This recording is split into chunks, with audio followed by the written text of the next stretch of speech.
வணக்கம், welcome to Dhanalakshmi Manoharan entertainers. இப்போ நம்ம கத்திரிக்காய் வச்சு ஒரு சூப்பரான குருமா பார்க்க போகிறோங்க. கத்திரிக்காய்ன்றது நம்மளுடைய சவுத் இந்தியன் டிஷ்ஷில் ஒரு ஹீரோங்க. கத்திரிக்காய் ஒன்று வீட்டில் இருந்தால் போதுங்க, நம்ம நல்ல வெரைட்டியாக சமைக்கலாம். இப்போ இட்லி தோசைக்கு கத்திரிக்காய் சட்னி சூப்பர் டேஸ்ட்டாக இருக்கும். அதே போல் கத்திரிக்காய் சாம்பார் ஆகட்டும், கத்திரிக்காய் பிரியாணி ஆகட்டும், அது எண்ணெய் கத்திரிக்காய்க்கெலாம் சான்ஸே கிடையாதுங்க, செம்ம டேஸ்ட்டாக இருக்கும். கத்திரிக்காய் ஒன்று வச்சு நம்ம சூப்பராக என்ன வேணால் சமைக்கலாம்.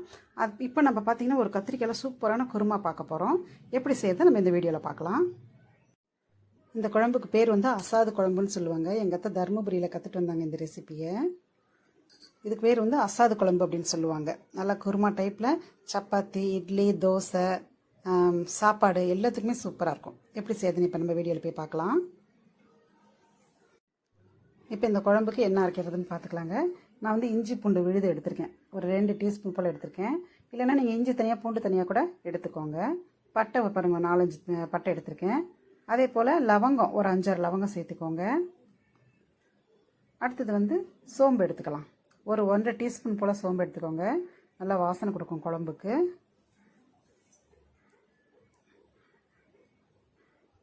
இப்போ நம்ம என்ன செய்யலாம், இதெல்லாம் கொஞ்சம் தண்ணி விட்டு நல்லா நைஸாக அரைச்சிட்டு வந்துடுங்க. அடுத்தது குக்கரில் ஒரு 2 டேபிள் ஸ்பூன் போல் ஆயில் எடுத்துக்கிறேன். நம்ம ஆயில் கொஞ்சம் அதிகமாக எடுத்துக்கிட்டால் தான் குழம்பு வந்து பார்க்குறதுக்கும் நல்லாயிருக்கும், டேஸ்ட்டும் சூப்பராக இருக்கும். ஆயில் நல்லா 2 டேபிள் ஸ்பூன் எடுத்திருக்கேன். இப்போ நம்ம நைஸாக அரைச்சிட்டு வந்துட்டு விழுதை சேர்த்துக்கலாங்க. சேர்த்துட்டு அந்த எண்ணெயிலே நல்லா கொஞ்சம் நேரம் வணக்கி விடுங்க, நல்லா செவக்கட்டும். இந்த விழுதை நல்லா செவந்து வரட்டும், அப்போ தான் குழம்பு நல்லா வாசமாக இருக்கும்.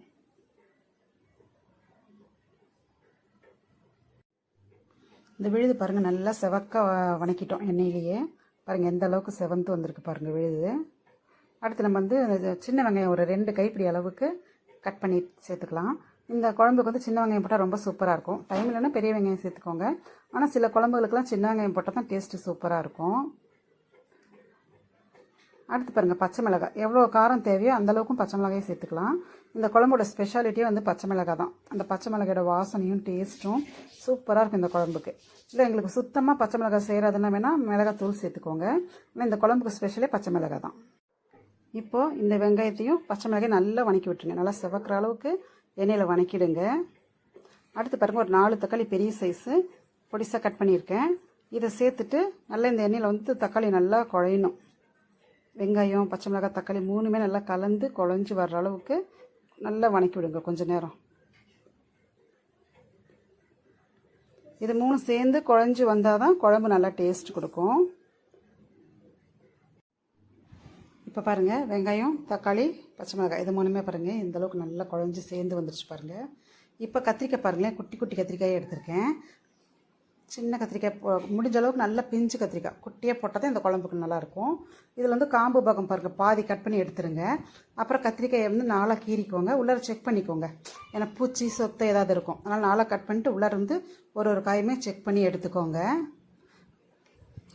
இப்போ இந்த குட்டி கத்திரிக்காய்ங்க அது போட்டால் தான் நல்லாயிருக்கும். இந்த கத்திரிக்காய்களை சேர்த்துக்கலாம். சேர்த்துட்டு எப்பயுமே கத்திரிக்காய் சமையல் பண்ணும்போது கொஞ்சம் விளக்கெண்ணெய் சேர்த்தணும், இல்லைனா கத்திரிக்காய் வந்து காரில் அடிக்கும். கொஞ்சம் விளக்கெண்ணெய் சேர்த்திக்கலாம். சேர்த்துட்டு இது ரொம்ப குழைய வேண்டாம் காய், ஏன்னா நம்ம குழம்பு விசில் விடும்போது இது வெந்துடும். தேவையான அளவு உப்பு போட்டுக்கோங்க. உப்பு போட்டு ஒரு கிளறி விட்டுக்கோங்க. இப்போ பாருங்கள், கத்திரிக்காய் சேர்த்திட்டோம் இல்லையா. கத்திரிக்காய் வந்து ரொம்ப வணக்க கூட வேண்டியதில்லை, சும்மா ஒரு 2 கிளறி விட்டால் போதும். இப்போது ஒரு 1/4 டீஸ்பூன் மஞ்சள் சேர்த்துக்கலாம். ஒரு 2 டீஸ்பூன் கொத்தமல்லி தூள் சேர்த்துக்கலாம். இப்போ இந்த கத்திரிக்காய்க்கு ஒரு கப் அளவுக்கு தண்ணி சேர்த்துருங்க. தண்ணி சேர்த்துட்டு நம்ம அடுத்து தேங்காய் மசாலா அரைச்சிட்டு வந்துடலாம். இப்போ ஒரு முடி தேங்காய் திருவினது எடுத்துக்கிட்டேன். 3 டீஸ்பூன் கசகசா சேர்த்துக்கோங்க. இந்த குழம்புக்கு கசகசா கொஞ்சம் அதிகமாக சேர்த்துக்கணும். அப்புறம் ஒரு 4 தக்காளி வணக்கும் பொழுது சேர்த்துக்கிட்டோம் இல்லைங்களா, அதனால் இப்போ ஒரு 3 தக்காளி நம்ம அரைக்கிறதுக்கு சேர்த்திக்கலாம். இது 3யுமே நம்ம இப்போ கொஞ்சம் தண்ணி விட்டு நைஸாக அரைச்சிட்டு வந்துடலாம். இப்போ பாருங்கள், தண்ணி கொதிக்க ஆரம்பிச்சிருச்சு. நம்ம அரைச்சிட்டு வந்த தேங்காய் தக்காளி விழுதை சேர்த்துக்கலாம்.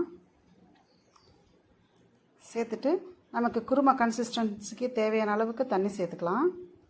இப்போ உப்பு காரம் செக் பண்ணி பார்த்துக்கோங்க. உப்பு காரமாக பத்தலைன்னா அட்ஜஸ்ட் பண்ணிக்கோங்க. காரம் பத்தலைன்னா கொஞ்சம் மிளகாத்தூள் கூட சேர்த்திக்கோங்க. இப்போ இதை நம்ம க்ளோஸ் பண்ணி பாருங்கள், ஒரு விசில் விட்டுக்கிட்டோம்.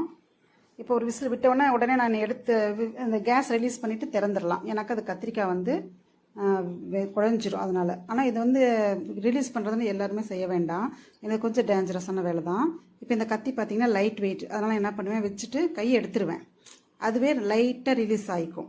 இப்போ நம்ம ஃபோர்ஸ் கொடுத்து அழுத்தக்கூடாது. அழுத்தினா அது ரொம்ப ரிலீஸ் ஆகும்பொழுது அது எடுத்து அடிக்கிறதுக்கான சான்ஸ் இருக்குது. அதனால் இது புதுசாக சமைக்கிறவங்க இதெல்லாம் ட்ரை பண்ணாதீங்க. இல்லைன்னா வடசட்டியில் கூட வச்சுக்கோங்க. கத்திரிக்காய் குழையாமல் இருக்குன்னா வானொலியில் கூட நீங்கள் இதை செஞ்சுக்கலாம். இப்போ பாருங்கள், கத்திரிக்காய் வந்து குழையாமல் இருக்கும்.